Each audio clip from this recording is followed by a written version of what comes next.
just knowing that the equinox is coming, here I'm also going to be in more preparation for the restorative cleanse that I'm about to go into. And so coming to this point of harmony, balance, or understanding where I don't have harmony and where I don't have balance could be a really important thing. And the way we think about it is because at the equal point, the symbolic understanding of this is that the energy, right? The sun is like getting to that equal point. So the vitality and the energy is like right close, it's close to the above and it's close to the below. It's close to the inside, it's close to the outside. And so we do restorative cleanses at this time because we can think of this from the perspective of like our cellular membranes. And if the energy is at its closest point between the inside and the outside, then this actually would be promoting an easeful process of being able to remove toxicity from the cells themselves. Because it's so close to the inside and the outside, the here and the there, that it's like I can just pull it out. Whereas maybe during the winter solstice, when everything is deep within, I have to like go in and take it out. And you can release that throughout the next, let's say, week or two, honestly. And even like being mindful all these days that I've just talked about before, maybe even prepping to go into that.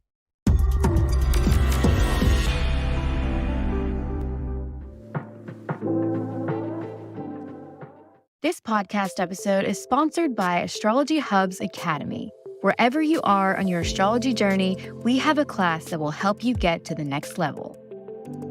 Hi there. Welcome to your astrological weather. I am so grateful that you have joined us today for this weekly worldwide astrological conversation. Now, if you're new to the channel, please be sure to hit like and subscribe so you'll know exactly when we release all of our new content, which is a lot recently. Now, for those of you who do not know me, my name is Jamie McGee. I'm an author and astrologer and one of the hosts here on the Astrology Hub podcast platform. Okay, so today we are going to be exploring the astrological influences for the week of September 18th through the 24th with an Astrology Hub favorite, an Astrologer Connect astrologer with us as well, Cameron Allen. Now, Cameron is a professional astrologist, a herbalist, a health consultant, and he has been an inner circle guide many times. And he has also taught several classes with us, including Health Secrets of the Planets and the Zodiac and Holistic Approaches to the Houses. You can find the links to those below this broadcast. And as I mentioned before, he is also a very, very favorite and sought after astrologer on our brand new platform, Astrologer Connect. So good to be here with you, Cameron. Hey, Jamie, it's good to be here with you too. I'm excited. I always love connecting. Yeah, I love connecting with Cameron. We have a rising that's similar. So anytime we get in the same room, it's like we both have that idea that comes out at the same time. So we've had a lot of fun backstage today, but it's I was just so excited to be in your energy, and I can't wait to hear what you have to say about this week that we have ahead of us. Mm-hmm. So what would you say the theme is that we'll be working with as we go forward? Yeah, so I was feeling into, because Venus and Mars have been in this like little sextile play, but it's not really perfecting anytime soon. So that's something that I'm kind of like feeling into, focusing on, even though it's like happening beyond this week. I've been like kind of looking at that. And then also two other things I'm thinking about is just like giving us a context that we're in from the new moon to the first quarter square. So things are like building throughout this week, but also the equinox is at the end of this week. And so that's the real focus point that I would feel into is the equinox. And the equinox is like really has become really, really important to me. I know for a lot of us, it's like a strong point in the year, and it's important to a lot of us. But for me, learning with one of my teachers, Prasanti Ji, who does like yoga, Ayurveda, Tantra, Vastu Shastra, a bunch of Vedic wisdom sciences and synthesizes them. When the equinox comes, we do a specific, what we call restorative cleanse. Because at the turning of the seasons, people like to do what we call detoxes, but we find that that word has become so popularized that it kind of has lost its meaning in some senses. And also the meaning that it does have for a lot of people is slightly aggressive.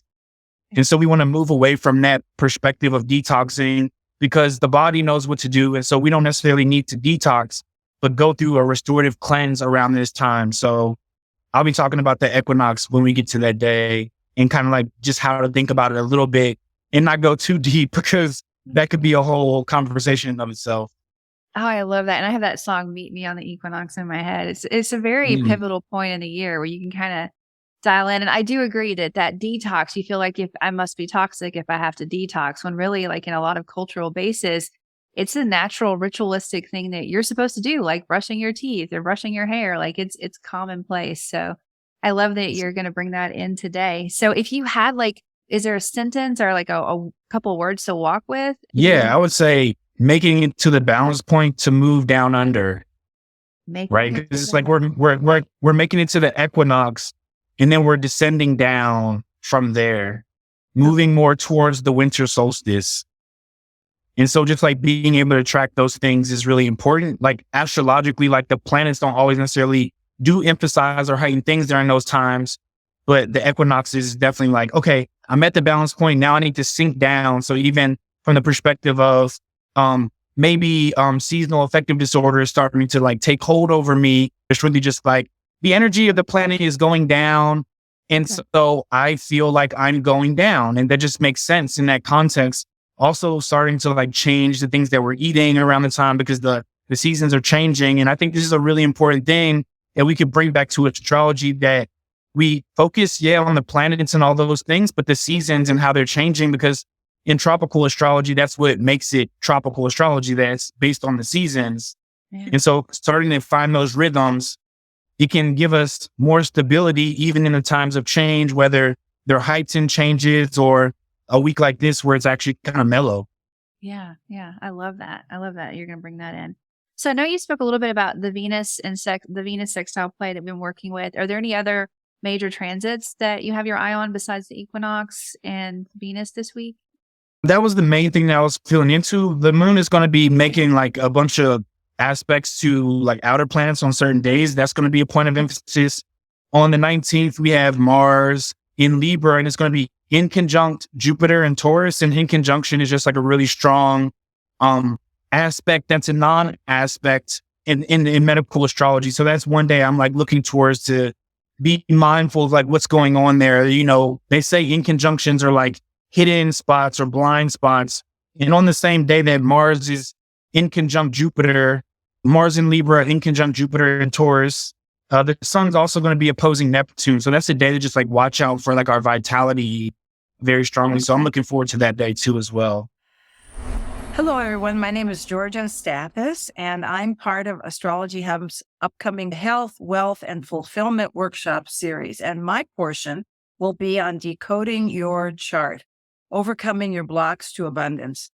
What I'm going to try to teach you, and I think I will teach you, is how your Saturn placement can point to fears that may be holding you back, which keeps you from prospering financially. The second thing we'll be covering is how your Jupiter placement, often said to be where you're abundant, can also be where you overdo a little bit or overspend. We'll also be talking about the 2nd and 8th houses. And I will also be covering how the early family story can make a person have a view of what becoming wealthy or maintaining wealth is about. There's a lot of intricate little pieces that I'm going to share with you, as well as some really fun tools on judgments, on possibility thinking, on making reasonable requests. But you have to attend the workshop to get those tips. Find out more about the workshop at astrologyhub.com/Georgia workshop.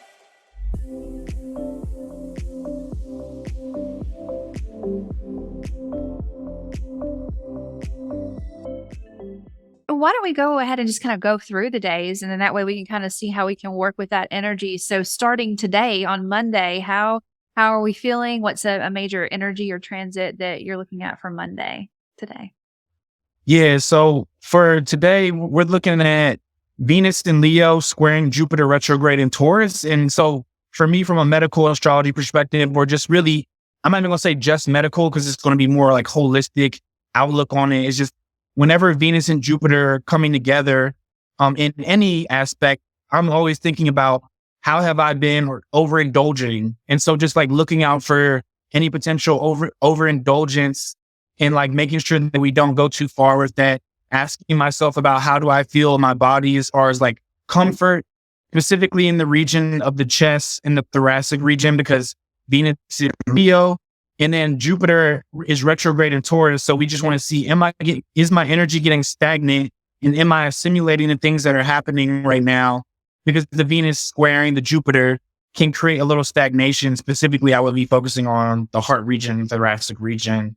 From an emotional perspective, too, as well, just like feeling into what has been happening from before, because Venus was retrograde before, and now Venus is coming back to Jupiter and meeting up with it again, maybe reflecting on what happened last time that came. So that's something that I would look into. And then also, we have the moon in Scorpio, sextile Mercury. And so just like feeling into there's a lot of deep emotions that are happening there that might be coming up a little bit, because the sextile is an easy flowing aspect, right? Notice that I said easy flowing, not easy period, right? So it's an easy flowing aspect from these deeper emotional processes that I might be having to my mind, to my thought process, the way I'm mentally organizing things. And that Mercury can be supportive because it's in Virgo, but also that's just powerful sometimes. And the power doesn't mean that it's always good. It might be a bit much. And so if we're feeling these deeper emotions and our mind is very aware of it, making sure that we take note of that, because that is why we might overindulge with that Venus squaring Jupiter, because I have all these deep emotions and they're kind of starting to come up a little bit. My mind can feel them.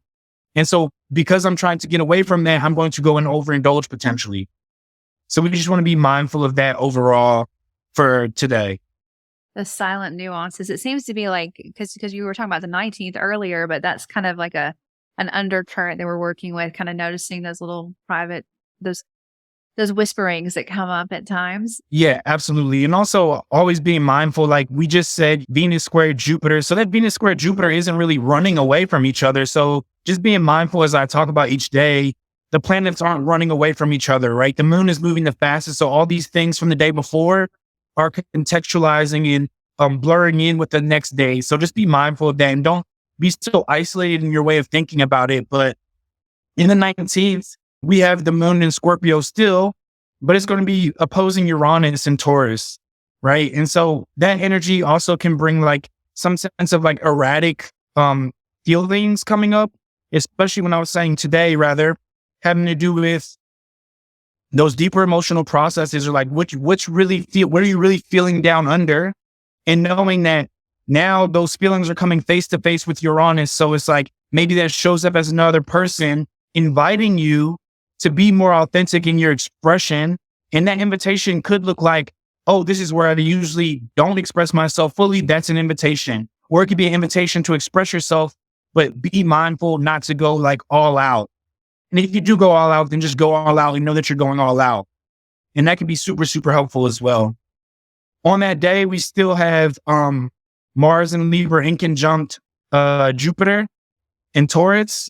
So just being sure that we stay with that, be mindful of that, and then also making adjustments when needed. And then also if you happen to feel any lower back pain, if you get lower back pain, this could be a day where that kind of flares up a little bit. A lot of people don't necessarily always have sustained lower back pain, but if you could just get some like really nice oils, and then I like to put the oils on my, like behind my palm, like here on my hand, on both hands, and then just like go on my back, and then just rub it on my back, and just rub it in the air. Yeah. Perfect. And that can be super helpful for that day. And then also on that day, the sun is going to be opposing Neptune retrograde. And the sun, when it's in opposition to Neptune, oftentimes this can create this sense of like kind of like tiredness, maybe like a little like, I don't know what's going on here kind of energy. It depletes the vital force a little bit. So just be mindful with all the things going on. So the moon and Uranus are together, and maybe I feel a little like anxious, erratic, just a touch of it. But then also the sun opposite Neptune is making me feel like my vitality is depleting a little bit. And then we have the sneaky in conjunction from Mars to Jupiter also doing things there. So it's like this 1, 2, 3 combination that none of them by themselves necessarily are going to be like so loud if they're in isolation, but those 3 combinations together oftentimes will make for something that we need to notice on that day very strongly, especially with the 2 luminaries, the sun and the moon, that are so potent and so important, being in aspect with outer planets, which oftentimes brings up unconscious processes or things that are beyond us that we have to come to terms with or come face to face with that is beyond us. Yeah. Perfect. Yeah. It's like that, those nuances, the whisperings you have this week, watching for your triggers. I love that. Exactly. Okay. So as we blend into the middle of the week on the 20th, what can we work with on that day? Yeah, the moon is going to move into Sagittarius and it's going to be square Saturn in Pisces.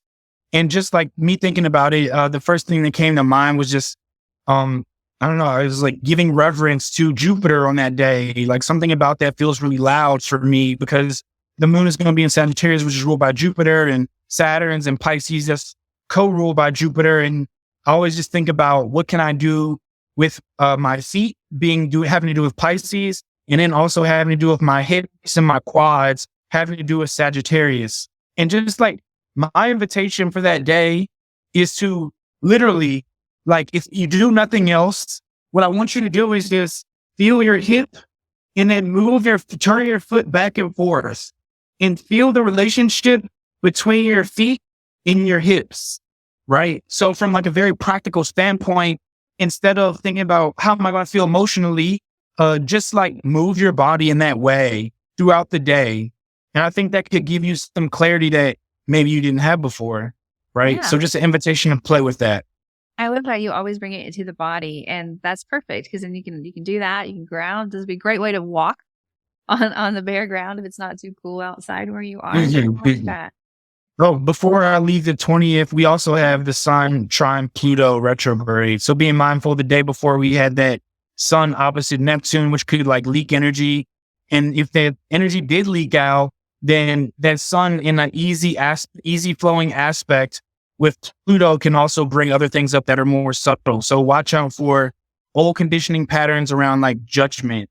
On the 21st, we have the moon in Sagittarius still, and it meets Mercury in Virgo. So my invitation is, since this is kind of like a good settling point for the week, I would invite everybody to go out in nature. Sagittarius energy likes nature. Virgo energy really likes nature and how things are organized. So my invitation would be go out into nature and just sit down and journal for at least 10 minutes. And when I say sit down and journal for 10 minutes, that could mean you sit there and you literally write down, Cameron said to journal, but I have nothing to say. And then just begin to write about whatever comes to your mind, even if it's not in a cohesive fashion. Just let that moon meet that Mercury and let the energy move in that manner. I like that. I think too, like when you're sitting there, if you can't write anything at all, it would also be just noticing what comes to you in the physical form. Like, is there a butterfly? Is there, what are the trees saying? Like what birds are flying by you, what colors, and then just kind of, following those nuances and digging in. I did want to ask you a little bit more about the Sun trining Pluto, because that is like, Pluto's at that really last point in Capricorn, and he's been teaching us a lesson for a very long time. So is there any other practices that you would say, because this is a Sun conversation, so it is a vitality one, Right. I feel like it could probably bring up some anxieties, and like do you think that they would, and if they would, like, are we on the right path? Grounding, noticing the whisperings.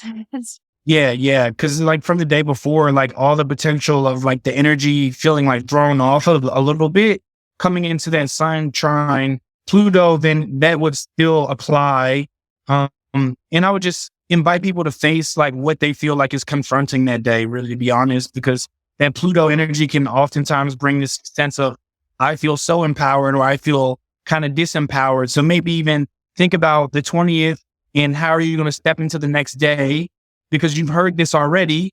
And so going into that day equipped, rather than feeling like what this energy might bring, I would say, what are you going to bring to that energy that day specifically? Especially because this week isn't so loud. It's like, I feel like the weeks when the energy isn't super loud, we actually have more autonomy and agency to make things happen with the transits. So that's what I would invite in.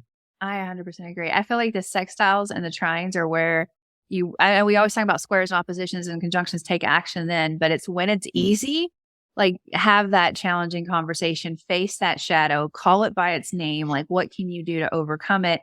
And sometimes like, you're like, well, it's not bothering me. I don't feel anxious about it. It's not stirring the pot. So I'm not going to stir it, because some of us just don't want to, but this is a good time to really kind of ground and see that. Yeah. I like how that kind of flows into everything you've been saying about this week, even starting with like these nuances that we're working with.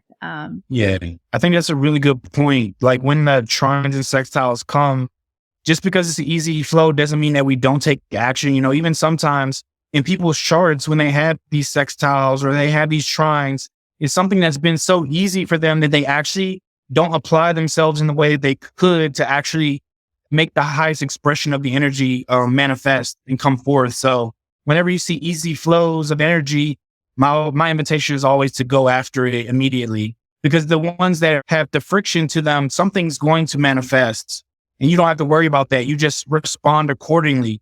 But with the energies that flow easy, it's like, how can you get on that jet ski with it? Or how can you ride that aerospace wave flow? Yeah. Yeah. It's such an interesting concept, because I've noticed with clients too, the trine charts are usually the ones that, if you look at the chart and it's all trines, those are usually the ones that seem to have the most challenges, because they haven't had to push in a certain area, or they don't understand, what I'm holding right now comes easier to some others. It's a very interesting thing to look at, but that's why I always encourage action when you can take it, when it's smoother. All right. So is there anything else you want to say about the 21st before we go and start heading on to the weekend, the 22nd? And we go to 22nd. All right. Let's go for 22.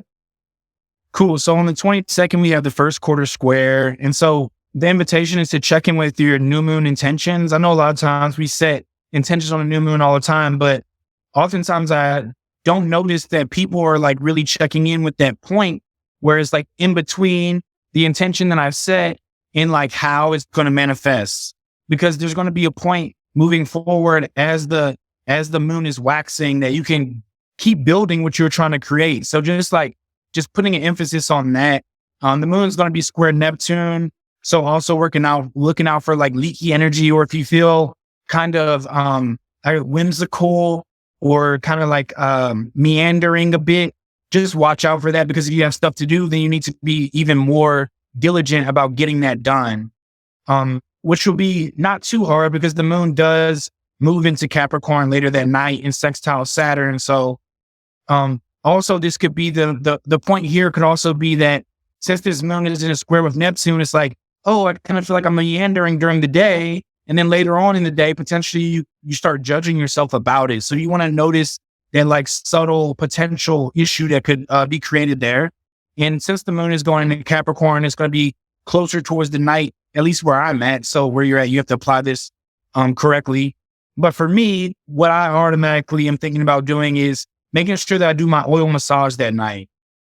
And if you don't have like a main oil massage, like a massage oil that you use, just get like some essential oils, and then even just like a little bit of olive oil. And at minimum, put it on your ears. And then since it's in Capricorn, just go in circular motions around your joints. And just do that to give reverence to the moon being in Capricorn, and also an aspect with Saturn.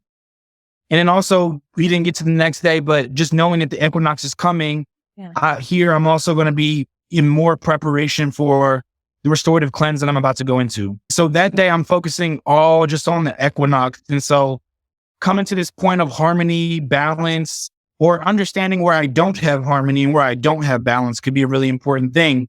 And the way we think about it is, because at the equal point, the symbolic understanding of this is that the energy, right? The sun is like getting to that equal point. So the vitality and the energy is like right close, it's close to the above and it's close to the below. It's close to the inside, it's close to the outside. And so we do restorative cleanses at this time, because we can think of this from the perspective of like our cellular membranes. And if the energy is at its closest point between the inside and the outside, then this actually would be promoting an easeful process of being able to remove toxicity from the cells themselves, because it's so close to the inside and the outside, the here and the there, that it's like I can just pull it out. Whereas maybe during the winter solstice, when everything is deep within, I have to like go in and take it out. And you can release that throughout the next, let's say, week or two, honestly. And even like being mindful all these days that I've just talked about before, maybe even prepping to go into that. And also, when I say restorative, like be mindful, if you're trying to do like a fast or something like that, you want to work your way up to it so that your body can do it in a sustainable way, rather than just going all out on this one day when you just ate like a heavy meal yesterday. And also the moon is going to be in a trine with Mercury. And so that's going to be like an easeful flow. And then it's also going to be in a trine with Jupiter. So this day specifically is like a really nice day to start something and have success with it. Oh, yeah, it's great. And I like this on a weekend too. So you don't have to, worry about any, like that's going to take, I know some of us work really hard on the weekends too, but that's going to take a little bit of the, stress off. So you'll be able to say, okay, how do I reset this and get ready to go into the next week? Because you'll have that day and then you'll have Sunday. Is there anything on Sunday that we could keep working with this energy on, or anything we need to be aware of as we head into the end of the week? Yeah. And just take a step back to the 23rd, that night, we're going to have the moon squaring Mars, and it's going to be in conjunct Venus. So if you do choose to start a restorative cleanse on that day, then maybe at night it'll be a little more difficult. It's like, so it starts easy. You're like, oh yeah, I got this. And then it comes to the nighttime and you're like, oh snap, like I'm starting to feel these hunger pains and I have these desires that are coming up. And so we can look at the astrology and see that, oh yeah, that's happening for sure. Okay, awesome. I can just accept that and keep it moving. I like that. And yeah, and I could see the temptation Saturday night, like, it's dinner time or friends say, oh, hey, come meet me here or whatever. And you're like, oh my God, today you want to call me after I just... Yeah. So yeah, I like that you gave that heads up. So you can just like make sure you're blocking your calendar off or doing what you can to avoid the temptations, which is sometimes easier said than done for sure. Oh yeah. All the time easier said than done for sure. Yeah. Yeah. And then on that Sunday, we got the moon in Capricorn still, and it's going to be trine Uranus. So just a more easeful flow from like potential feelings of like tension, because the moon in Capricorn has a tendency to get a little tense. And it's an easy flow of energy to another earth sign. And Uranus is there, which is a planet that also can bring tension. So again, I'm definitely going to be personally doing an oil massage for myself, just because the tension of the moon in Capricorn mixed with the tension that could be created, or the spasmodic nature of Uranus there. So just being like clear and mindful of that. If I didn't make it very apparent and clear too, the equinox is when the sun goes into Libra, just for people who are new. I just wanted to make sure that y'all understand that. So also on this Sunday, we're going to have the sun in conjunct Saturn in Pisces. And again, we have an in conjunction. So if you did start a restorative cleanse the day before, and then the sun comes to in conjunction with Saturn, that's going to you're going to have to really be mindful of your discipline and understand that your body might be thrown to the side a bit because it's not used to this restorative cleansing type of process. And if you want to know what kind of restorative cleanse you can do, also feel free to reach out to me and let me know on Astrologer Connect, because I am just saying restorative cleanse as if everyone knows what that is. And I know everyone doesn't know what that is. And that's okay, because I don't want to say something and just have hundreds of people hearing this generalization, when you could just reach out to me and we can figure that out together. Yeah. And you can find you directly at astrologyhub.com/Cameron Connect. And we'll make sure we have that link underneath the podcast too, so they can find you. So it's such an interesting way that the universe is setting us up. It's it's a great time to detox and do this cleanse. And once you do it, I'm going to test the fire out of you and make it, here's the temptation, here's the Saturn. So yes, I love that astrology is going to give us that insight to know that's coming, that you're going to be tested. Now, I know Monday is not our day, but if I was doing a restorative cleanse on the weekend, would I feel better about it by Monday, you think? Would I have passed my test? It all depends on the person's body and stuff like that, because there also is a lot of stuff going on that Sunday, because the moon is also sextile Neptune, which I wouldn't make such a huge deal out of that if the moon wasn't going to directly be conjunct Pluto right after it. So there are things that could easily come up from this restorative cleanse that's happening when the moon is hitting these outer planets. Not only is the moon going to be hitting these outer planets, the moon is also going to be square the nodes.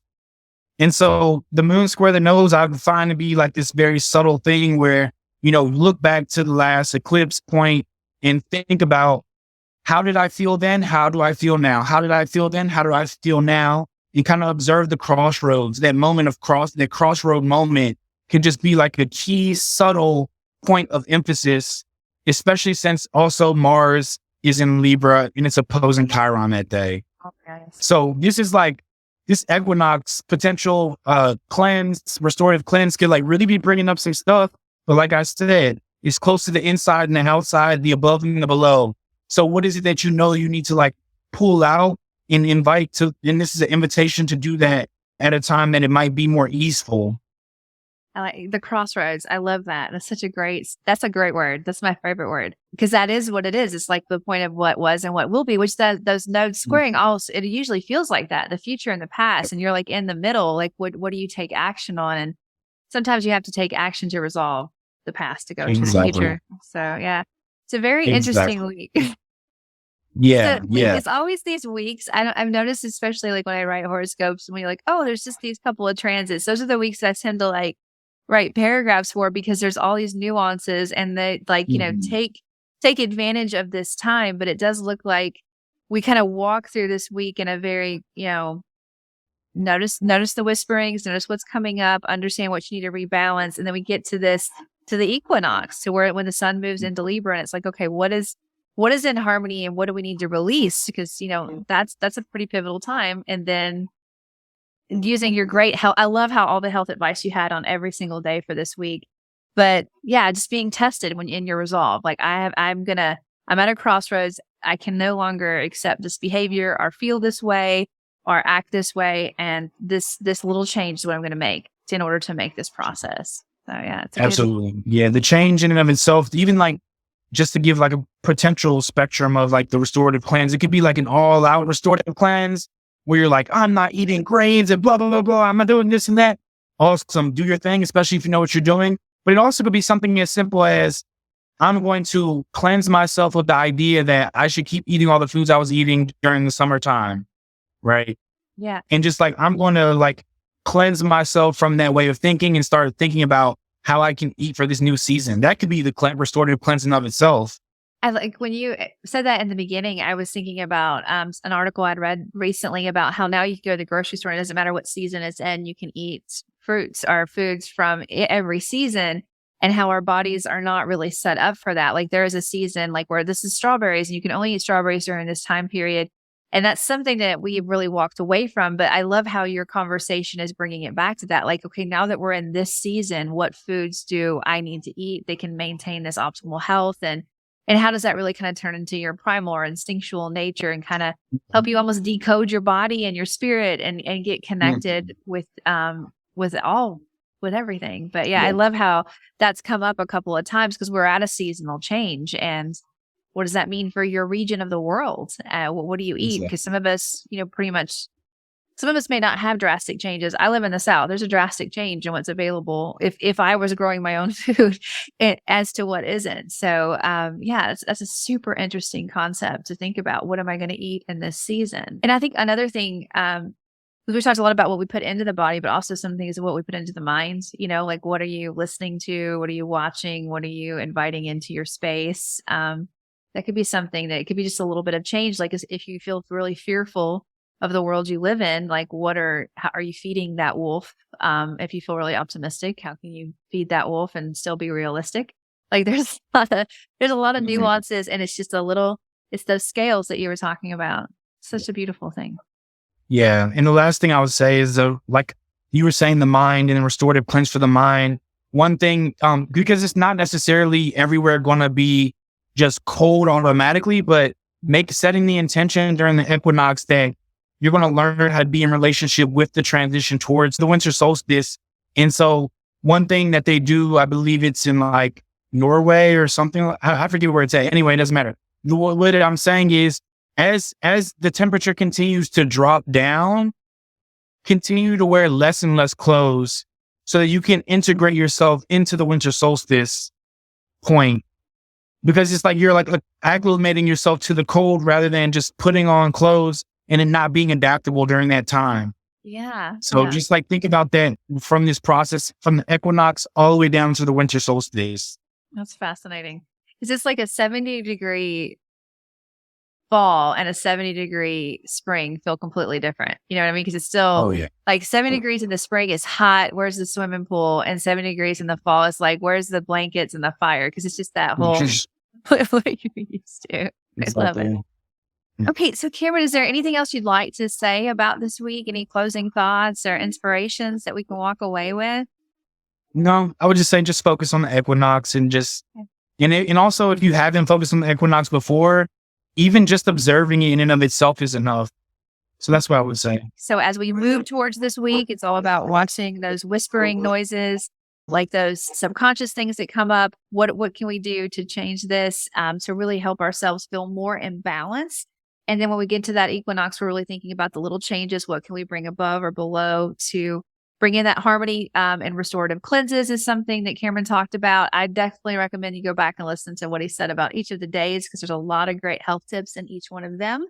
And I think that, and one of the great themes that we had too is, or one of the ideas that we really want to work with is revisiting your new moon intention. So you're ready for that full moon. There's a big process that you're working with there. And I think, it was just all about balance so we can get ready to move deep into the winter. So we're really in a seasonal change this week. I love all the health tips that you have. I love all the insight that you brought to this. Thank you so much for being here this week, Cameron. I look forward to being here with you again on the weekly weather in a couple of weeks for sure. Yeah, I look forward to it. It's always a pleasure. Right. So I did want to tell you guys, especially if you're interested in the health aspect that Cameron I spoke about, one, you can find all of his classes, the links to that underneath this video. But right now we are hosting a workshop series. It's Astrology Hub's Health, Wealth, and Fulfillment Workshop Series. This is by Judith Hill, Michael Bryant, and Georgia Stathis. Now we're in the middle of this. It's not too late for you to sign up. You can definitely make sure that you catch up on the past ones. This week, Georgia is teaching. Now this is 3 weeks, 3 legends, 3 chart reading techniques for really unlocking your potential. I am loving every bit of this series. And if you haven't joined yet, make sure you check it out at astrologyhub.com/workshop. You can find the links under this broadcast as well. And again, if you want to connect with Cameron on our brand new platform, Astrologer Connect, you can find him at astrologyhub.com/Cameron Connect. And I know you will be simply delighted by having his advice. All right. I want to thank all of you for being here today. Thank you for being part of our community and for making astrology a part of your life. We'll catch you on the next episode.